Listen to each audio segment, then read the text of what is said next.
بسم اللہ الرحمن الرحیم۔ السلام علیکم ورحمۃ اللہ وبرکاتہ۔ ناظرین، آج ہم ایک بہت اہم اور ضروری مسئلے کے ساتھ حاضر ہیں، اور وہ مسئلہ یہ ہے کہ ہماری جو مائیں بہنیں لیکوریا یا سفید پانی کے مرض اور بیماری میں مبتلا ہوتی ہیں، کیا ان پر بھی روزہ فرض ہے؟ کیا وہ روزہ رکھیں گی یا ان کے لیے روزہ چھوڑنے کی اجازت ہے؟ اسی طرح وہ خواتین جو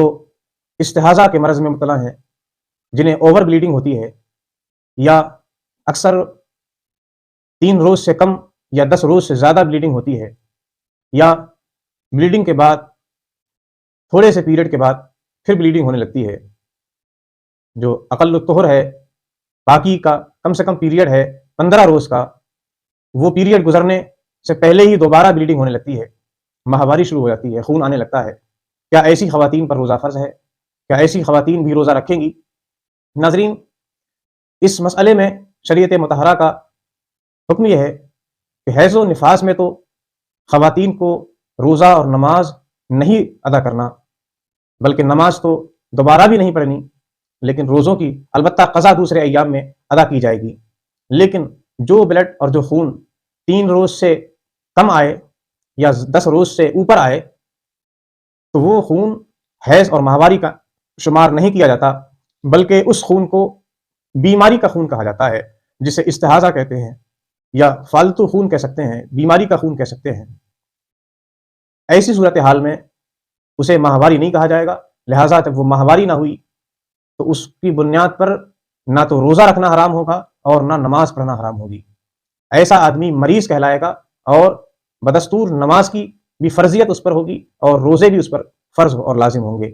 اس چیز کا خصوصی خیال رکھیں کہ ہماری خواتین، ہماری مائیں بہنیں جنہیں دین کا شعور نہیں، شریعت کا علم نہیں، ضروری مسائل کی جانکاری نہ ہونے کی بنیاد پر وہ ایسا خون جو 3 دن سے پہلے ہی بند ہو جائے اس کو بھی ماہواری شمار کرتے ہیں، یا جو 10 روز کے اوپر بھی آئے، 11ویں روز 12ویں روز، اسے بھی ماہواری کا خون شمار کرنے لگتی ہیں۔ انہیں چاہیے کہ حیض کی مدت شریعت کے اندر کم سے کم 3 روز اور زیادہ سے زیادہ 10 روز ہے۔ اس پیریڈ میں جو بھی ان کی عادت ہو، یا جو مزاج عموماً لوگوں کا ایک شیڈیول ہوتا ہے، لوگوں کا ایک ٹائم پیریڈ ہوتا ہے، کسی کو 3 روز کی عادت ہوتی ہے، کسی کو 5 روز کی عادت ہوتی ہے، کسی کو 7 روز کی عادت ہوتی ہے، الگ الگ دورانیہ الگ الگ خواتین کا ہوتا ہے۔ جو پیریڈ ان کا نیچرل طور پر ریگولر بنا ہوا ہے، اگر اس سے ہٹ کر بھی، اس کے برخلاف بھی اگر بلیڈنگ ہوتی ہے، اگر وہ 3 روز سے کم رہتی ہے یا 10 روز سے اوپر جاتی ہے، تو اسے بھی استحاضہ کہا جائے گا۔ اور ایک غلط فہمی جو ہمارے ہاں یہ بھی لوگوں میں مشہور ہے کہ بھلے ہی 3 روز یا 5 روز یا 7 روز میں یا 10 روز میں بلیڈنگ بند ہو جائے، مگر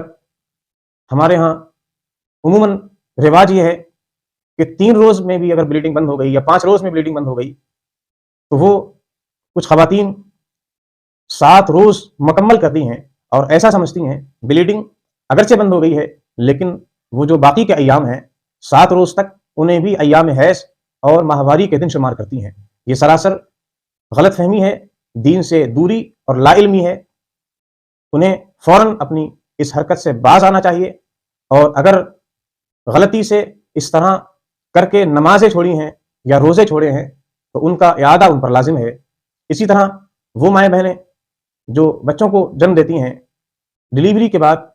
عموماً معاشرے میں یہ خیال کیا جاتا ہے کہ 40 روز تک عورت جس نے بچے کو جنم دیا ہے وہ پاک نہیں ہوتی، لہٰذا وہ نماز بھی نہیں پڑھے گی، روزہ بھی نہیں رکھے گی، قرآن بھی نہیں پڑھے گی۔ یہ سراسر بے بنیاد اور لا علمی پر مبنی بات ہے۔ نفاس کا خون جو بچہ پیدا ہونے کے بعد آتا ہے، اس کی زیادہ سے زیادہ جو مدت ہے، اس کا جو ڈیوریشن اور دورانیہ ہے، وہ 40 روز ہے، اور کم سے کم کوئی لمٹ نہیں۔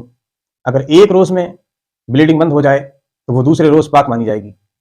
2 روز، 4 روز، 1 ہفتہ، 10 دن، 15 دن، 1 مہینے میں اگر بلیڈنگ بند ہو جاتی ہے تو وہ عورت، وہ خاتون پاک مانی جائے گی، اور اس پر نمازیں بھی فرض ہوں گی، روزے بھی فرض ہوں گے، قرآن پاک کی تلاوت بھی کر سکتی ہے، الغرض جتنے بھی پاکی کے ساتھ ہونے والے کام ہیں وہ سارے کے سارے کر سکتی ہے۔ یہ جو ہمارے ہاں مشہور ہے کہ 40 روز سے پہلے وہ پاک نہیں ہے، یہ سراسر جہالت اور لا علمی ہے۔ لہٰذا دین کو سیکھیں، دین کو سمجھیں اور اس طرح اپنا بیڑا غرق کرنے سے محفوظ رہیں، وگرنہ پوری زندگی ہماری اسی غلط فہمی میں گزر جائے گی کہ ہم نے تو اللہ کی اطاعت و عبادت کر کے زندگی گزاری ہے، لیکن نتیجہ یہ ہوگا کہ جب دفتر کھلے گا تو ہمارے کھاتے اور ہمارے اکاؤنٹ میں ایک بڑا سا زیرو لکھا ہوا ہوگا اور اس کے علاوہ کچھ نہیں۔ مولا تعالیٰ ہمیں علم و شعور کی دولتوں سے نوازے، پروردگار ہمیں